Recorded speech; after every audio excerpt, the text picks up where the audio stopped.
Hello, welcome back. So this is video 2 in the series that I'm doing, talking about what there is.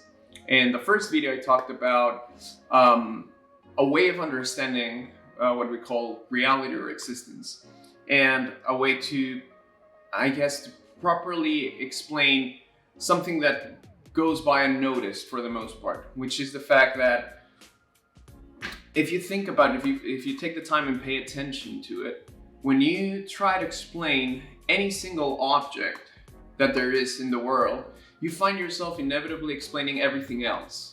Because, and let me put an example, if you talk about the action of walking, right? If you're walking implies the ground that you're walking on, and then the ground implies the planet that you're in, and the planet implies the gravity that it produces in relationship to the sun, and that implies the solar system that you're in. And you can do this with anything, with plants, with any artificial creation that we've provided or that we've created. And this takes you to the conclusion that existence is an interrelated field of aspects that are communicating with each other and that are interacting with each other. Now, this pretty much takes us to the conclusion that reality is unity. And this is what a lot of religious and spiritual practices have tried to explain, have tried to communicate, this absolute unity of existence. You can call it unity with the universe, unity with the grand mystery, unity with God. You can call it whatever you want. But it's this sense that everything that there is, including us as human beings, are not separate from each other, but we are completely intertwined in a fundamental way. And I left that first video with a question about why then we have this illusion or this sensation that we're separate from everything else, from the world. The so-called illusion of separateness that some philosophers talk about. And for me, the main reason is because of language.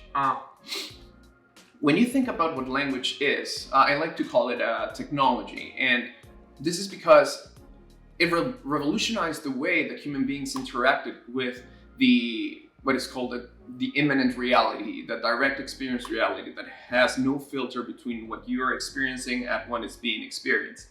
They revolutionized it because we understood, if we can put symbols, if we can create signs that represent that which we're trying to communicate, what we want, what we need, and being able to share that with somebody else, then we can accelerate and transform the way that we not only interact with ourselves and with each other, but also the way that we can build up. It's almost like an eschatological, like a faster rate of building things. And this has created civilization for the most part. Language is a necessary aspect for human civilization. There is no civilization without human language to a certain extent. But what happens?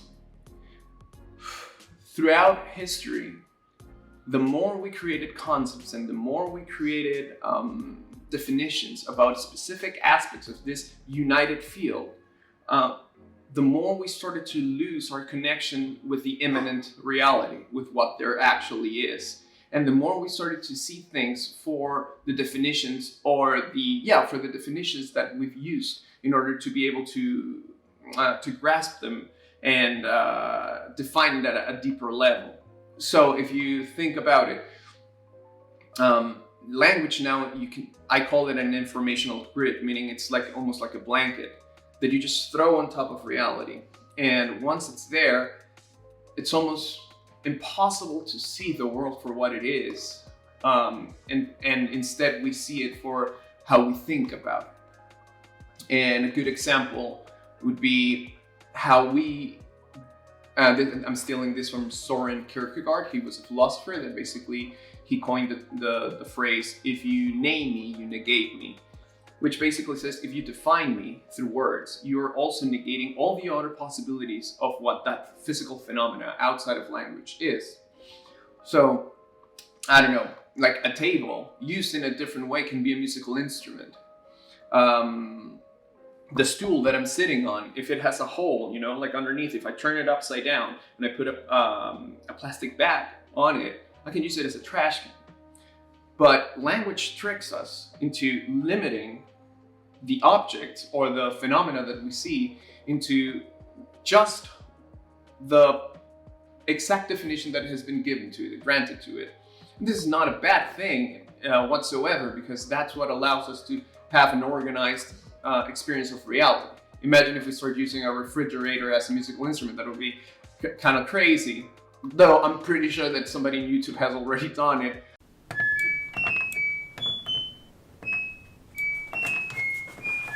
But the idea that I'm trying to get at here is that this informational grid, this blanket that we threw upon reality, is given to us nowadays since the moment that we're born. Since the moment that we're born, we start to learn words, we start to learn concepts, we start to learn ideas, we start to name things. And we run the risk of losing connection with that immanent reality, of losing connection with that which is outside of language. Or another way to say it is, language is in a way to point out things without having to actually point them. When we, especially for example, if we're trying to talk about abstract things or subjective things, but language is just something that points towards something that exists outside of it, without any necessity for a language to exist in order for that to appear. Now, to be fair, if you don't have a definition for different, for a spectrum that appears, let's talk about feelings. If you only have happy and sad in your language, and you're trying to explain that you feel disappointed, the only way for you to get at that experiential bullseye, like that feeling that is like, I'm telling you exactly how I feel, you would have to create a longer sentence. That's why in certain languages, and I talked about this in a video a long time ago, there are words like saudade in Portuguese and yugen in Japanese that don't have a proper translation in English or Spanish because they haven't been conceived of. Like, the culture didn't pay attention to that specific thing and created a word to explain that sensation. So just like if English didn't have disappointment, you would have to say I'm sad, angry. You would start to mix up words and try to get to that experiential bullseye. So that's the beauty and the usefulness of language, because it allows us not only to communicate it, but to understand properly how or what we're going through. So the experience of saying, I don't know how I feel, sometimes is closer to, I don't know how to language it. But this is the problem. You already feel something, and that sensation is very real. The fact that there's not a word, or that there is a word, doesn't change the fact that the sensation that you're having is very real.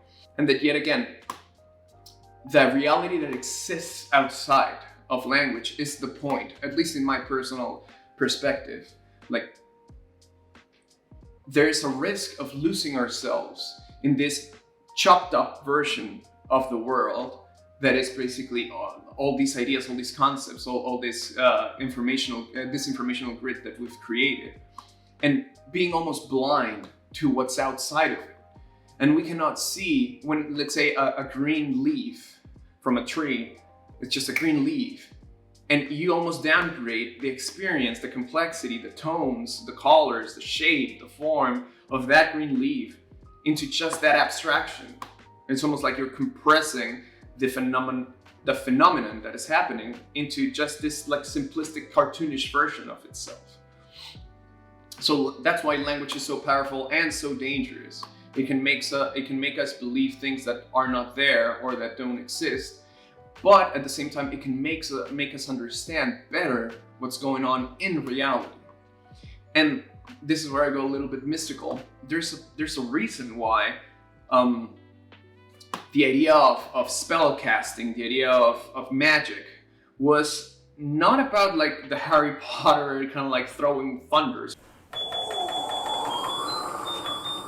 or something like that. It was more about being able to speak so properly that you could either reveal reality, reveal what is out there beyond the grid, the immanent reality, truth, or you could conceal it. You could confuse people into believing an illusion. And going back to the original question, I guess, this sense of unity that most human beings try to seek out in one way or another, through different names, different concepts, different reasons, this sense of being part with life itself, is that connection with the nonverbal, non-linguistic aspect of reality. The place that basically it's outside this little grid that we use, this technology that we use in order to be able to communicate with people and ourselves. And there's two ways that I've seen that people go about in their lives, and I've experienced both of them. Basically, direct experience reality is here, like what there is here. And then you use language in order to understand it or communicate it whenever it's necessary. It's almost like a tool in your computer. But you can also do the inverse, which is basically that reality is just the backdrop of your thoughts and concepts, and that the primary aspect of reality is that one. Now, I'm not gonna say that there's one that's better than the other, because in all honesty, I'm pretty sure that people in one or the other have done disastrous things or amazing things. But I do believe that if we operate from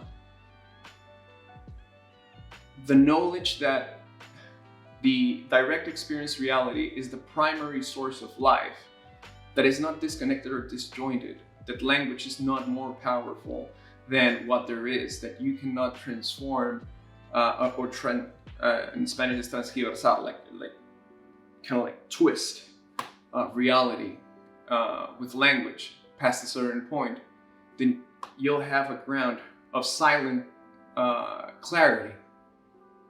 Let's put it this way.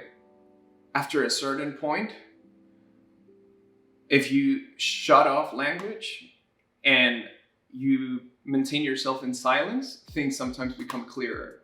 And sometimes you become more connected to the people that you're around, with the things that you're trying to do, with the plans that you have, and so on. And I really do believe that this quest for peace, for meaning, for almost like this connection with this childlike experience when we were in this, how do you pronounce this? Paradise-like experience that most children have of being connected. That comes from that. From remembering that outside this whole web of ideas is what there is. And it's a miracle and a phenomenon that can take a single leaf, a single cup of coffee, a single walk in the park can be as meaningful as the most impressive concept ever designed or ever devised by a human being. And for the most part, I believe that it's way more impressive than that. So I'll leave it there. Next time I'll talk about, I don't know, I have to check my notes. But anyways, thanks for watching. See you next time.